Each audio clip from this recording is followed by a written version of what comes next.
Tes 1, 2, 3. Bismillahirrahmanirrahim. Assalamualaikum warahmatullahi wabarakatuh.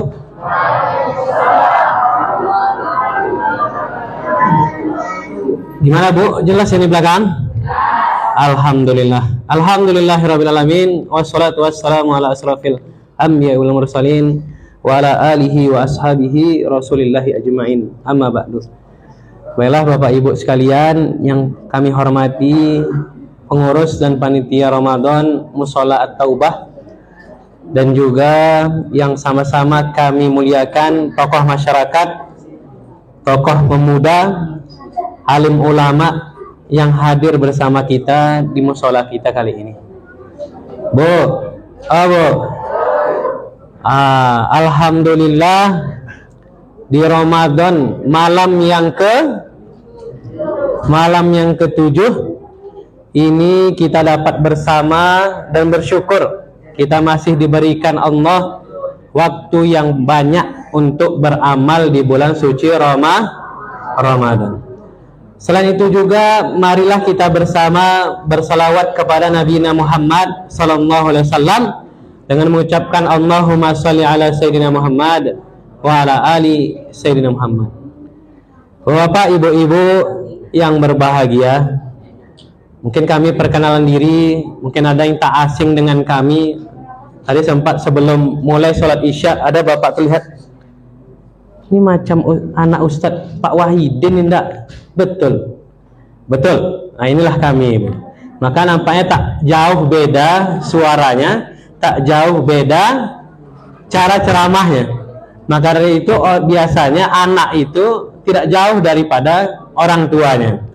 Kami bernama Muhammad Salahuddin Al-Ayyubi. Nah, dari siapa anak-anak? Nama ustadznya siapa?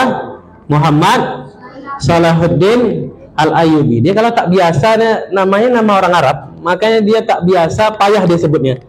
Banyak ustadz kita mungkin namanya Ustadz Firman, Ustadz Edi, nama-nama Indonesia. Ini ustadz namanya Muhammad Salahuddin Al-Ayyubi. Ini tak kenapa lah, mungkin orang tua ini berharap menjadi seorang jenderal dan panglima, karena Salahuddin Al-Ayyubi ini ialah seorang pemuka dan pemimpin pembebasan yang namanya Palestina.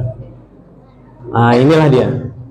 Selain itu juga ibu-ibu, bapak sekalian, karena dirasa tidak asing, mungkin kita masih ada rasa kekeluargaan, karena memang dulu waktu kecil sama bapak pernah tinggal dekat Masjid Al-Muttaqin, dekat Masjid Kolam. Itu mungkin dulu pernah bapak sering ngajak kami waktu kecil. Inilah kayak anak-anak nih sekarang, lari sana lari sini, ya gitulah nama anak-anak kan. Mungkin kadang ribut dan sebagainya. Ini kita nggak tahu anak-anak kita besok ini apakah mungkin 20 tahun lagi atau 15 tahun lagi mereka lah yang akan menggantikan kami ini di depan. Inilah buktinya. Salah satunya kami anaknya Pak Wahidin. Tadi kalau disebutkan namanya Salahuddin Al-Ayyubi, ada juga ibu-ibu di belakang tuh. Ini Ustaz Salahuddin bukan ya? Kok muda betul nampaknya sekarang. Dan makin gemuk aja. Karena taunya di MBI itu Ustaz Salahuddin, ada lagi satu lagi. Ustaz kita juga tinggal di mana, Bu? Di Okura ya. Ya, Ustaznya Salahuddin juga. Nama Salahuddin ini walaupun nama Arab tapi memang banyak juga peminatnya. Inilah dia. Bapak, Ibu-ibu yang berbahagia, maka dari itu tema kita pada malam kali ini adalah mengenai kesalahan orang tua terhadap anak. Kalau kemarin mungkin kita berbicara tentang berbakti kepada kedua orang tua, bagaimana anak itu dapat berbakti. Sekarang pembahasannya adalah bagaimana orang tua ini mesti dia memiliki hak, dia mesti memiliki kewajiban untuk apa? Untuk yang namanya merawat, menjaga dan menafkahi serta mendidik anak-anaknya. Maka dari itu inilah dia temanya yang mesti kami sampaikan, amanat dari MDI. Bapak-bapak, ibu-ibu yang berbahagia, Oh, Pak. Lagi buka, Pak. Ayo buka ya. Ibu, mana, Bu? Aman, Bu? Apa kabarnya, sehat, Bu? Sehat, alhamdulillah. Ini mungkin kali pertama kami mengisi di sini dan alhamdulillah sudah 2 tahun bergabung di MDI. Tadi pikir-pikir At-Taubah. Kami pikir tadi dekat masjid dekat rumah ya. Rupanya ada tambahan sebelumnya, musola. Karena memang kami sekarang tinggal di Jalan Harapan.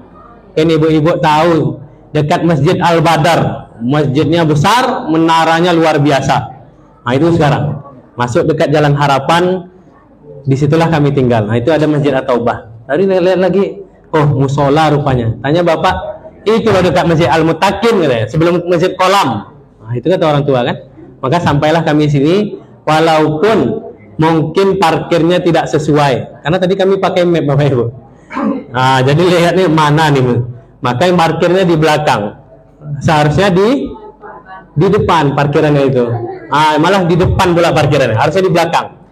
Maka dari itu mungkin ini kali pertama kami mengisi Ramadan kali ini yang dijadwalkan oleh MDI. Selain itu juga Bapak Ibu sekalian, kalau bulan suci Ramadan ini kami sangat rindu dan sangat memang mengingat betul. Karena dulu di Jawa, karena kami juga lulusan dari UIN Malang, jurusan hukum keluarga. Alhamdulillah sampai juga ke Jawa.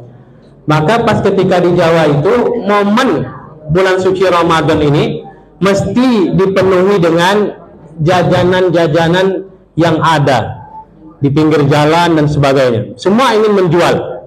Selain itu juga semua selain menjual, semua ingin berbagi. Masa-masa itu semuanya diharapkan agar dapat berbagi, karena orang-orang yang berbagi ketika beramal puasa, maka dia dapat pahalanya sebanyak yang mereka amalkan itu. Maka berlomba-lomba, apalagi di Jawa sana, bukan hanya bulan suci Ramadan Bapak Ibu, ketika memberikan takjil, memberikan buka puasa, tetapi waktu kami di Jawa, kami mahasiswa itu kan, maka sangat terbantu ketika itu Senin, Kamis, dan Jumat selalu ada berkah. Kalau kita sekarang mungkin banyak anak-anak kita lihat, kok ada ya masjid-masjid sekarang Jumatnya ada makanan. Itu boleh jadi sudah ada kebiasaan dari Jawa yang diambil dari sini, yang diaplikasikan. Maka dari itu bagaimana caranya agar senantiasa jamaah ini bisa ramai. Itulah salah satunya mungkin ketika Senin Kamis diadakan buka puasa, saling berbareng, saling berbagi di sana. Maka dari itu momentum kita sekarang ini di bulan suci Ramadan, bagaimana kita dapat berbagi dengan tetangga kita. Boleh jadi di lingkungan masyarakat kita di Mushola Taubah ada yang sebelumnya memang betul sulit. Apalagi dia kadang-kadang tanya, "Ustaz, cuman Ustaz? Kok harga beras naik, cabai naik, ayam naik, sado naik. Itu macam mana awak nak makan?" Itu katanya itu. Yang payah itu kan. Maka dari itu momentum bulan suci Ramadan ini, orang-orang yang memang biasanya mampu kadang-kadang juga mengeluh karena naik harga pokok tersebut. Tetapi sejatinya di bulan suci Ramadan ini diajarkan kita agar dapat senantiasa berbagi. Baiklah Bapak Ibu sekalian, itulah tadi prolognya. Kita lanjut ke tema, yaitu mengenai kesalahan orang tua terhadap anak. Kenapa? Ada juga ternyata kesalahan. Karena manusia ini di dalam bahasa Arab disebut dengan al-insan. Berasal dari bahasa Arab nasiya yansa. Kadang-kadang dia lupa. Maka dari itu suatu ketika salah seorang sahabat, yaitu Amirul Mukminin Umar bin Khattab, datang orang tua mengadu. Apa ngadukannya? Bahwasanya anakku telah durhaka, kata orang tua ini. Maka dipanggillah keduanya menghadap. Dibilang, kamu ini anak yang tidak nurut, kamu ini anak yang kalau disuruh orang tua malas-malasan. Kalau zaman sekarang, nak beli takjil ke sana, sabar dulu mak. Kadang-kadang lupanya main Mobile Legend, main FF. Kalau tahu Bapak Ibu sekalian, game sekarang ini itu gamenya tidak bisa di-pause Pak. Itu yang payahnya tuh. Kadang-kadang kalau anak-anak kita sudah HP-nya miring gini, udahlah, Kalau dipanggil tuh kadang sampai dekat baru bisa. Nah, karena memang gamenya itu dirancang tidak di pause. Jadi main terus, dan kita kadang-kadang anak kita sampai terlena. Maka dari hadis itu adalah karena orang tua ini mengadu kepada Umar bin Khattab mengenai anaknya durhaka, anaknya juga dipanggil. Betul nggak? Kenapa dia tidak mau untuk turut dan patuh kepada anaknya? Maka ternyata sebelum dinasihati oleh Umar, anak ini berkata, wahai Amirul Mukminin, apakah aku sebagai anak ini memiliki hak terhadap kedua orang tuaku?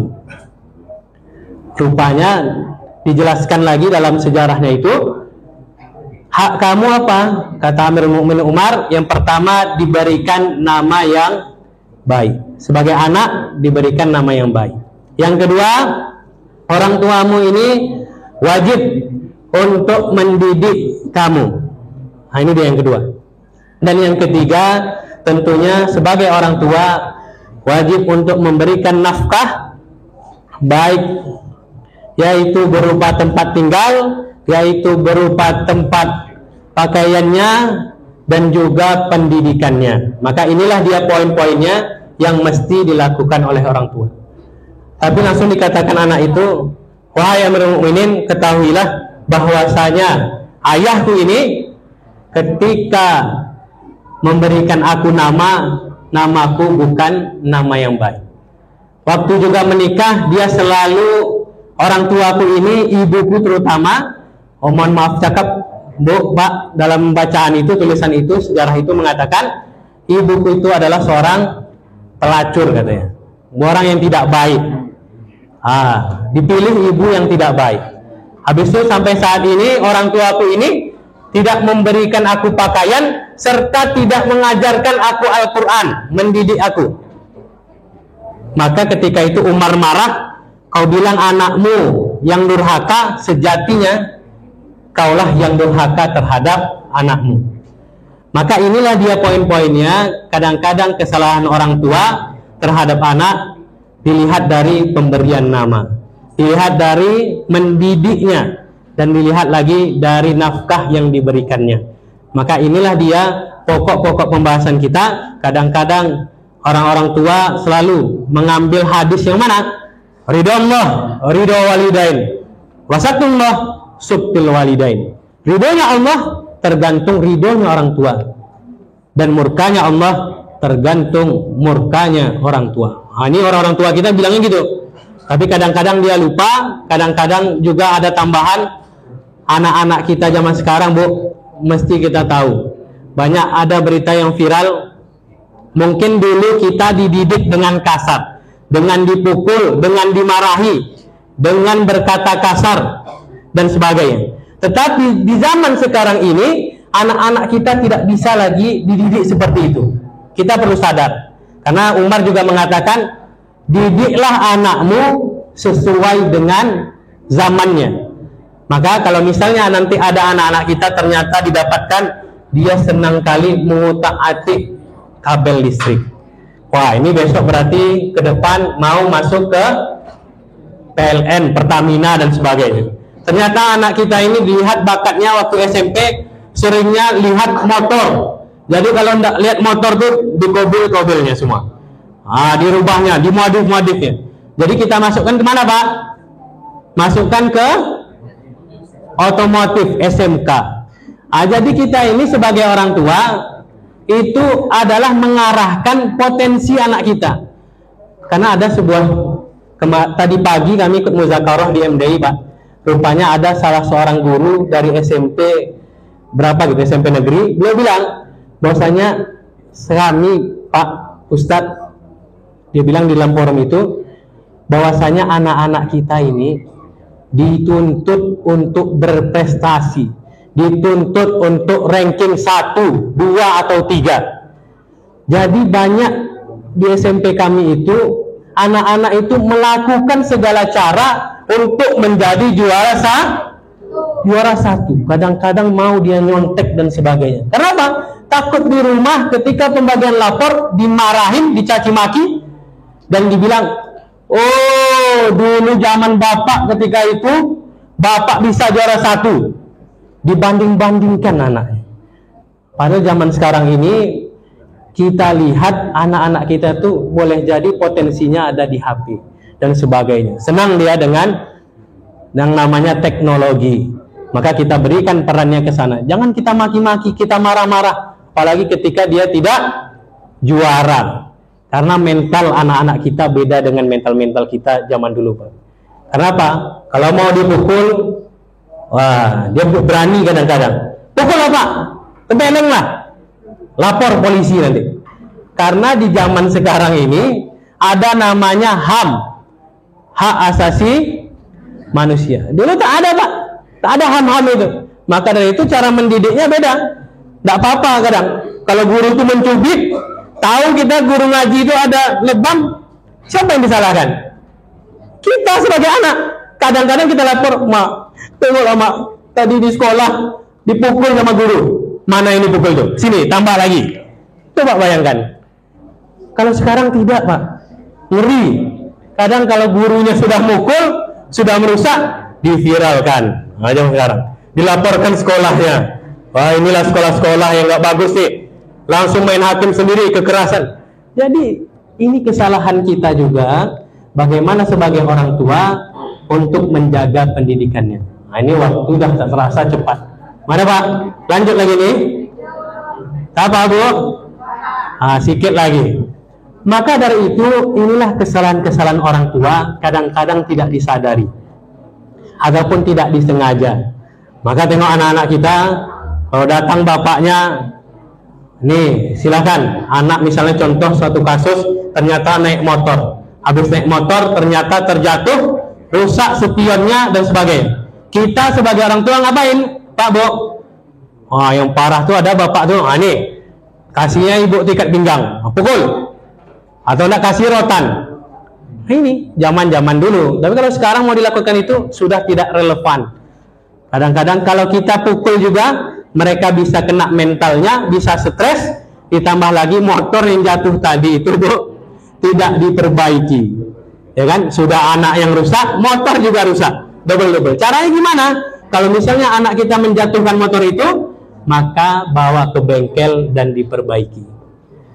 Nah, itu salah satunya. Kalau misalnya motornya terjatuh. Terus juga lagi cara kita menyuruh untuk sholat beribadah. Kan kalau misalnya ada dalam salah satu hadis Nabi itu disebutkan, kalau anak yang sudah 10 tahun tidak mau sholat, maka pukullah. Tapi dalam hadis yang lain, beliau bilang pukul itu tidak boleh memukul di daerah wajah, daerah yang misalnya nampak. Nah, itu tidak boleh. Mukul yang gimana? Mukul itu tak mungkin bolak kita ngambil pisau, pukul. Tidak mungkin, sakit juga anak kita kan. Maka mukulnya untuk sekarang ini, tadi disampaikan salah Ustadz kami di Muzakarah itu, beliau bilang, pakai sejadah Bu, ya kan? Diselipkanlah mungkin duit 50.000 dalam tuh. Itu cara kita pukul, tetap. Itu tanya, adik dah sholat tadi, ya kan? Udah mah katanya. Tengok sejadah yang kita pukul tadi, betul atau tidak? Kalau masih ada duitnya tuh, ini adik belum sholat nih dek. Buktinya nih duit masih ada nih 50.000. Tadi mama mau ngasih, tapi karena adik belum sholat, jadi mama tidak kasih. Ini salah satunya. Tapi udah bocor pula ya sama anak-anak kita. Tapi mungkin yang lainnya. Jadi bisa sebagai pembelajaran agar anak kita ini semangat untuk beribadah, apalagi puasanya nanti. Mungkin ada surprise. Dulu kami ingat betul ketika kami waktu kecil, orang tua kami bilang, bapak kami bilang gini, kalau misalnya puasanya full, maka nanti dibelikan sepatu baru, mungkin dibelikan tas baru untuk aktivitas sekolahnya. Tapi kadang-kadang Bu, bapak mungkin boleh jujur, anak-anak kita itu tidak minta itu, tapi kadang-kadang lebih besar. Mak, Pak, minta HP iPhone. Wah, itu pas lihat harganya iPhone berapa nah? Harganya luar biasa, 10 jutaan, luar biasa. Jangan kita sebagai anak begitu untuk melihat untuk minta surprise atau hadiah. Jadi dulu itu minta surprise itu mungkin hanya tas, alat-alat yang memang dirasa butuh. Tapi anak kita sekarang butuhnya mungkin top up Mobile Legend, top up FF, apalagi yang top up itu, pulsa internetan, karena memang zamannya seperti itu, Bu. Dan boleh jadi dengan cara kita memberikan hadiahnya, tidak membelikan HP misalnya, nanti kalau puasanya full bisa main. Awalnya mungkin kita batasi 15 menit sehari, boleh main sejam misalnya gitu. Itu cara kita memberikan hadiah. Mungkin inilah Bapak Ibu sekalian, karena waktu kita juga tidak cukup panjang, mungkin inilah dia catatan-catatan kadang-kadang kesalahan orang tua terhadap anak. Inilah poinnya tadi, jangan sampai kita memberikan nama yang tidak baik. Yang kedua, mesti kita perhatikan cara mendidiknya yang relevan untuk zaman sekarang. Dan yang ketiga, jangan lupa untuk menafkahi, memberikan pakaian dan makan, dan menjaga anak itu bisa cepat besar.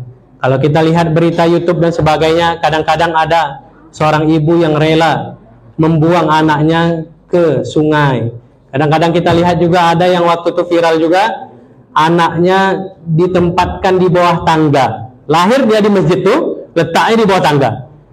Karena entah kenapa zaman sekarang ini udah zaman yang memang tidak lagi ada rasa terhadap anak yang dilahirkan. Bayangkan coba kalau kita lihat kucing saja, kucing ketika dia melahirkan anak-anaknya itu, ya kan, itu masih dijaganya, masih diinikan. Kadang-kadang inilah dia yang dikatakan, kadang-kadang manusia ini lebih binatang daripada binatang. Nauzubillah. Akan tetapi ketika dia baik, maka dia bisa lebih baik daripada para malaikat ketika beribadah. Mungkin ini dapat kami sampaikan, lebih dan kurang kami mohon maaf. Wabillahi taufiq wal hidayah.